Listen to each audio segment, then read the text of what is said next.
kepala nanti ada tulang-tulang yang akan membungkus otak. Ada namanya frontal lobes atau otak depan. Dia digunakan untuk memikirkan sesuatu, memutuskan sesuatu, berinisiatif.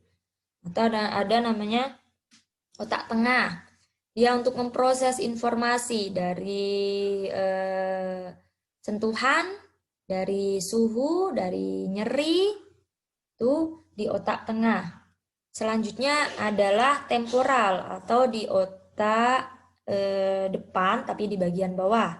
Itu biasanya dia berfungsi untuk menerima, proses mendengar atau membicarakan sesuatu. Itu yang memproses adalah otak depan di bagian bawah. Dan yang terakhir adalah otak belakang, occipital. Ini untuk menerima dan memproses visual sensation. Ini adalah bagian-bagian otak, ada 4. Ya. Selanjutnya kita akan mempelajari mengenai sistem saraf. Sistem saraf tadi yang saya sebutkan, itu ada namanya sistem saraf pusat dan sistem saraf perifer. Kalau sistem saraf pusat, nah dia terdiri dari otak dan spinal cord. Otak yang tadi disebutkan, spinal cord biasanya adalah sumsum tulang belakang. Kedua sistem saraf pusat ini dilindungi oleh tulang pada ruas tulang belakang, nih, atau di tulang tengkorak untuk melindungi otak. Di sini memegang peranan penting dalam pemahaman gangguan-gangguan sistem saraf pusat. Jadi yang akan bergantung nanti adalah di otak sama sistem spinal cord-nya. Kalau sistem saraf perifer itu dia terdiri dari saraf-sarafnya, meliputi saraf kranial di luar brainstem dan masih sedikit diketahui dalam pemahaman gangguan jiwa. Jadi yang kalau sistem saraf yang kena itu penyakit gangguan jiwa adalah biasanya adalah di sistem saraf pusat. Sistem saraf perifernya biasanya tidak. Oke? Ya, ini S2 lah buat teman-teman. Nah ini sistem saraf. Jadi teman-teman itu bisa andikan dicubit terus tiba-tiba merasakan sesuatu, itu yang berfungsi adalah sistem saraf teman-teman. Andikan teman-teman merasakan sedih, habis diputusin, habis diselingkuhin, habis galau, terus tiba-tiba teman-teman nangis, itu yang menghubungkan adalah sistem saraf. Atau teman-teman melihat, oh itu warna hijau, dan mulut berkata itu warna hijau, yang memutuskan adalah sistem saraf. Dan fungsi sistem saraf ini adalah memindahkan dan menukar informasi. Pemahaman tentang dasar neuroanatomi dan fisiologi adalah hal yang penting bagi peran perawat dalam artian teman-teman dan mahasiswa dengan alasan penting. Yaitu karena untuk memahami pendasaran gangguan jiwa harus paham mengenai sistem saraf. Dan tindakan perawatannya juga harus paham mengenai sistem saraf. Itu ya kepentingan. Kenapa sih kita perlu, kita mahasiswa psikoterapi gitu. Kenapa harus mempelajari? Ya karena ini nanti teman-teman akan mendampingi orang-orang dengan gangguan sistem saraf pusat. Saya pun juga harus mempelajari itu. Banyak orang yang seharusnya semua orang harus mempelajari ini. Jadi gini. Sistem saraf itu nanti adalah masuknya neuron. Di sini enggak. Bentar. Neuron sistem saraf itu ada namanya dendrit. Ada ini badan sel, ini nukleus, ini akson penghubungnya, ini akson terminal. Dendrit itu adalah yang menerima informasi. Jadi informasi itu masuk ke sini lewatnya. Celah-celah sini. Nah, celah-celah sini. Masuk informasi melalui dendrit. Diterima oleh badan sel dong. Nah, badan sel diterima, diproses oleh nukleus. Apa nukleus? Inti sel. Habis itu diteruskan oleh akson. Hingga ke akson terminal. Terminal itu artinya ujung. Nah, dari akson terminal nanti akan masuk ke dendrit lagi. Ke badan sel, nukleus, ke akson lagi, dendrit, dan seterusnya. Dalam tubuh manusia terdapat berapa sistem saraf atau neuron? Berjuta-juta. Banyak sistem saraf yang akan berhubungan. Dan inilah kuasaan Tuhan. Dengan sangat cepat kita melihat, oh itu namanya botol minum, oh ini namanya, ini warnanya hitam. Dengan sangat sepersekian detik, milidetik atau bahkan berapa detik, mikrodetik, nanodetik, cepat.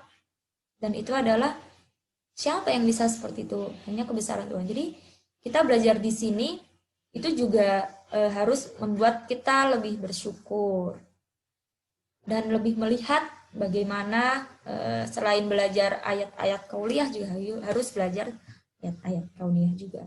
Bisa nggak belajar di sini? Bisa. Dengan melihat sel aja, neuron, sistem saraf. Dan nanti hubungannya sistem saraf nanti di obat psikofarmaka adalah mengenai neurotransmitter. Sebelum kita belajar neurotransmitter, kita akan belajar tentang sinaps. Apa itu sinaps? Sinaps adalah lokasi koneksi antar neuron-neuron. Jadi tadi nih, nah ini satu neuron, terus dia ada neuron lagi. Sistem tersebut, apa namanya, informasi tersebut itu dibawa oleh kantong. Nah, kantong ini namanya adalah sinaps. Dan kantong itu isinya apa? Isinya nanti adalah zat kimia. Dan zat kimia ini namanya adalah nanti neurotransmitter. Dan neurotransmitter ini nanti yang akan kita pelajari. Obat akan masuknya ke neurotransmitter ini. Jadi kita akan mempengaruhi obat tersebut di mananya? Di neurotransmitternya gitu. Sistem sarafnya yang rusak itu neurotransmitter mana? Senyawa kimia mana yang rusak? Gitu. Nah, itu akan kita pelajari di sini. Fungsi sinaps adalah memfasilitasi zat kimia isyarat transmisi perpindahan melalui neurotransmitter. Transmisi isyarat elektrik melalui suatu potensial aksi dan konduksi. Ya. Kita belajar mengenai neurotransmitter. Merupakan zat kimia yang berkomunikasi dan memberi informasi dari satu sel ke sel lain. Terdapat kalau neurotransmisinya terdapat 100 lebih dari 100 neurotransmitter. Dan neurotransmitter itu dia tergantung di bagian daerah otak mana. Tadi kita tahu mana ya? Next previous. Di otak sini neurotransmitternya sama nggak? Beda. Dan yang menghubungkan sistem di dalam otak ada sistem saraf. Dalam sistem saraf ada sinaps. Di dalam sinaps ada zat kimia. Dan yang kita pelajari obat itu akan mempengaruhi adalah zat kimia sistem saraf pusat. Oke, sampai sini paham ya? Kenapa kita harus belajar mengenai neurotransmitter? Nah ini, neurotransmisi kimia atau perpindahan neurotransmitter zat kimia itu adalah dasar dari psikofarmakologi. Jadi teman-teman belajar psikofarmakologi adalah belajar mengenai neurotransmitter atau zat kimia atau neurotransmisi kimia. Kenapa? Ya tadi, karena di dalam sistem saraf pusat terdapat otak. Di dalam otak terdapat berbagai macam bentuk bagian-bagian otak. Di bagian otak dihubungkan oleh sistem saraf. Sistem saraf dibawa oleh atau neuron, dibawa nanti akan ada celah sinaps. Di dalam celah sinaps nanti akan ada neurotransmitter. Dan obat itu yang akan kita pelajari adalah di neurotransmitternya. Ya itu ya, banyak neuron menggunakan sepasang kotransmitter dari semua neuron, input neurotransmitter. Nah, tadi kita belajar di sini. Mana ya? Nah, ini ketika kita sudah itu ya, bayangkan neuron. Di pikiran kalian bayangkan ada neuron. Oke, neuronnya ada neuron A sama neuron B. Neuron A tadi bagiannya yang gini-gini. Ya ini ya, anggaplah ini neuron A. Yang di sini adalah namanya dendrit. Nah, di sini tadi nukleus. Di sini adalah namanya akson. Di bagian sini namanya akson terminal. Nah, nanti sinaps itu akan masuk di sini. Nah, masuk di sini celah-celahnya. Nah, masuk set. Nah, akan dikeluarkan di akson terminal. Akan masuk lagi di sini ada saraf yang kedua dan seterusnya. Yang pertama itu namanya neurotransmitter presinaptik. Sebelumnya. Yang kedua adalah neurotransmitter postsinaptik. Dan banyak neuron itu menggunakan sepasang kotransmitter. Jadi ada pasangannya. Dan neurotransmisi sinaptik seperti itu pada triluan sinaptik otak adalah kunci neurotransmisi kimia. Tetapi beberapa neurotransmisi bersifat retrograde. Nah, retrograde itu artinya kembali. Contoh, yang awalnya anggaplah di pikiran kalian ada neuron A, B, C. Di neuron A dia mengeluarkan dari dendrit masuk ke nukleus, dibantu sinaps. Terus habis itu ke akson, habis dari A ke B, habis dari B nanti sama prosesnya ke C, habis dari C ke A lagi. Nah, ini namanya adalah neurotransmisi sifatnya retrograde. Nah, dari neuron postsinaptik ke neuron presinaptik. Umumnya, dia adalah dari neuron presinaptik ke postsinaptik. Tetapi ketika terbalik dari postsinaptik ke presinaptik, ini namanya adalah sifatnya adalah retrograde. Sehingga jenis transmisi ini volume tidak memerlukan sinaps sama sekali. Dan umumnya kalau dia sifatnya retrograde, dia tidak memerlukan kantong-kantong atau sinaps-sinaps tadi dia tidak memerlukan.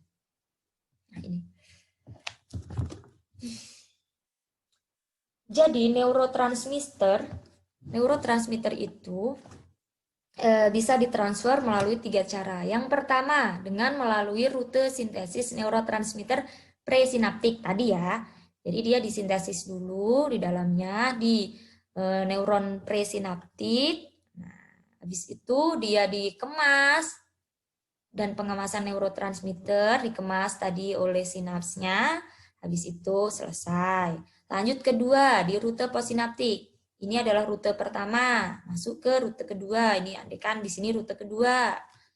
Di mana hunian reseptor. Nah, tadi kan dibantu sama reseptor.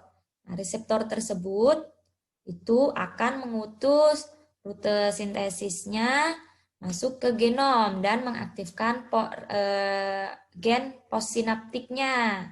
Oke, dari tadi rute presinaptik, genom presinaptiknya masuk, disintesis, dikemas, habis itu didukung oleh enzim dan reseptor. Reseptor itu apa ya? Pembawanya, enzimnya. Habis itu dia siap-siap untuk keluar ke postsinaptik, dia keluarnya itu mengutus genomnya mengaktifkan gen di rute postsinaptik. Setelah itu dari gen postsinaptik yang tadi baru diekspresikan, baru dipindah dari genom dari presinaptik, jalan, dikeluarkan dan masuk ke postsinaptik. Nah, ini baru nanti diekspresikan. Dan baru, oh ada informasi seperti ini, ada konsekuensi seperti ini. Seperti itu. Itu adalah contoh ekspresi molekulnya. Rute dari ekspresi molekul. Jadi ada 3 tahap ya, ada 3 rute. Yang pertama tadi, di presinaptik, enzimnya masuk, genomnya masuk ke presinaptik, disintesis, dikemas, didukung oleh enzim sama reseptor. Setelah itu dia mulai keluar, nah reseptornya bersiap-siap untuk melepaskan genomnya untuk masuk ke rute ketiga, yaitu postsinaptik. Nah, setelah dia masuk ke postsinaptik, baru diekspresikan. Dan hasil dari ekspresinya adalah bisa mentransfer informasi. Oke? Nah, neurotransmisi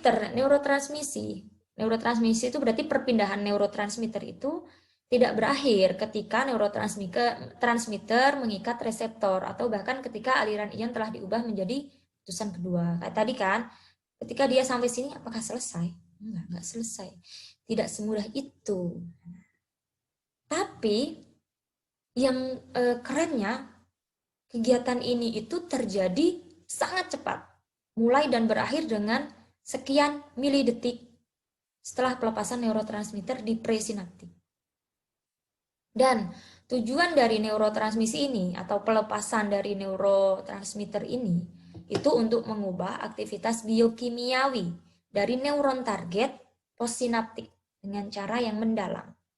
Jadi tadi ketika neurotransmitter sudah masuk melakukan proses neurotransmisi, nah, terus terjadi prosesnya cepat gitu.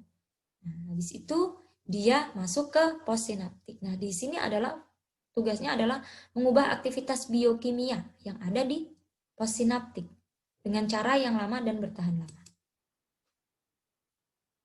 Ini tadi penjelasan ya DNA postsinaptik yang tadi sudah selesai, harus menunggu sampai messenger express molekul bergerak ke reseptor postsinaptik. Terletak pada dendrit fosfoprotein dan sebagainya, bla bla bla. Ini penjelasan secara ilmiahnya. Nah, tetapi ini nih. Yang penting di sini adalah ini. Waktu yang dibutuhkan dari hunian reseptor oleh neurotransmitter untuk ekspresi gen biasanya berjam-jam. Nih tadi. Nah, salah. Nah, sini ke sini itu sangat cepat. Sini ke sini sangat cepat. Sini ke sini sangat cepat. Tetapi ketika postsinaptik untuk mentransfer informasi sehingga menjadikan suatu informasi itu berjam-jam, bahkan beberapa hari setelah neurotransmisi terjadi dan berlangsung berhari-hari atau berminggu-minggu. Begitu mereka mulai bergerak. Jadi efeknya itu lama gitu. Contoh ketika obat masuknya tuh cepat gitu. Nah, efek di dalam tubuhnya itu lama. Itu yang disalahgunakan. Ketika obat itu, kenapa sih obat yang psikoterapi, psikofarmaka atau narkotik itu biasanya dosisnya sangat sedikit, sangat kecil dan tidak boleh digunakan dalam jangka waktu lama. Karena ini, dia itu masuknya cepat tapi bertahannya lama. Ketika dia bertahannya lama ditambah naneh, semakin tinggi volumenya, semakin tinggi lagi. Ini yang menimbulkan ketergantungan. Sehingga harus diturunkan sedikit ketika nanti mau dilepas obat tersebut. Dengan demikian, hembusan singkat neurotransmisi kimia dari neuron presinaptik dapat memicu postsinaptik mendalam yang membutuhkan waktu berjam-jam, berminggu-minggu, atau bahkan seumur hidup. Nah, setiap komponen yang mungkin dari seluruh proses mengontrol neurotransmisi kimia pada tingkat neurotransmitter sendiri atau enzim mereka, terutama reseptornya. Nah, itu adalah kenapa alasannya obat-obat psikofarmaka itu penggunaannya harus diperhatikan. Karena efeknya akan lama di tubuh. Dan obat-obat psikoterapi di masa depan tidak diragukan lagi akan bertindak langsung di kaskade biokimia, terutama pada elemen-elemen yang mengendalikan ekspresi gen pra atau pasca sinaps. Juga penyakit mental dan neurologis diketahui atau diduga mempengaruhi spek neurotransmisi kimia secara ini. Dan nanti obatnya akan masuk di daerah situ. Dan nanti neuron sistem saraf pusat secara dinamis akan memodifikasi koneksi sinaptiknya sepanjang hidupnya sebagai respon terhadap pembelajaran, pengalaman hidup, pemrograman genetik, obat-obatan, dan penyakit. Dan gini, salah satu alasan kenapa obat-obat sistem saraf pusat itu menyebabkan ketergantungan. Kenapa? Karena neuron yang ada di otak itu ketika ada obat masuk melalui sinaptik itu, sepanjang hidupnya si neuron, itu dia akan selalu mengingatnya di pengalaman hidup, di pemrograman genetik. Sehingga ketika udah dikasih sekali, dan itu dikasih terusan, itu akan menjadi kebiasaan. Sehingga dia akan menimbulkan ketergantungan. Sehingga di sini neurotransmisi kimia adalah aspek kunci yang mendasari pengaturan proses penting ini. Sehingga nanti obat ketika teman-teman suatu saat mungkin bisa mendapatkan membuat obat, ini proses ini sangat penting, neurotransmisi kimia ini sebagai kunci yang mengatur proses pengobatan di sistem saraf pusat. Ya, seperti itu. Nah, selanjutnya kita akan belajar mengenai jenis-jenis neurotransmitter. Mohon maaf, saya izin minum. Nah, jenis-jenis neurotransmitter itu ada banyak sekali, dan bahkan semakin setiap tahunnya ditemukan yang baru. Ini ada yang terkenal ya, ada asetilkolin, dopamin, epinefrin, norepinefrin, GABA, serotonin, glutamat, substans P, endorfin, neuropeptid lainnya. Nah, kalau yang ini nanti teman-teman silahkan dibaca sebagai tambahan, mungkin di nanti pertemuan selanjutnya ada apa sih ACTH? Apa sih ACH? Apa sih GABA? Nanti silakan ini dibaca. Untuk ini nice to know aja buat teman-teman. Ujian juga nanti akan saya keluarkan, kalau yang tidak saya jelaskan tidak akan saya keluarkan. Jadi nice to know silahkan dibaca. Ya. Cukup sekian dari saya. Selanjutnya saya tunggu keaktifan teman-teman yang ingin bertanya boleh, ingin mengklarifikasi boleh, atau ingin apapun boleh. Nanti silahkan via WA ya selanjutnya. Saya tunggu pertemuan hari ini nanti sampai pukul 12. Jangan lupa terus belajar. Saya juga masih belajar. Kita semua sama-sama belajar karena semua murid, semua guru. Dan terima kasih atas perhatiannya. Mohon maaf kalau ada salah. Wassalamualaikum warahmatullahi wabarakatuh. Terima kasih.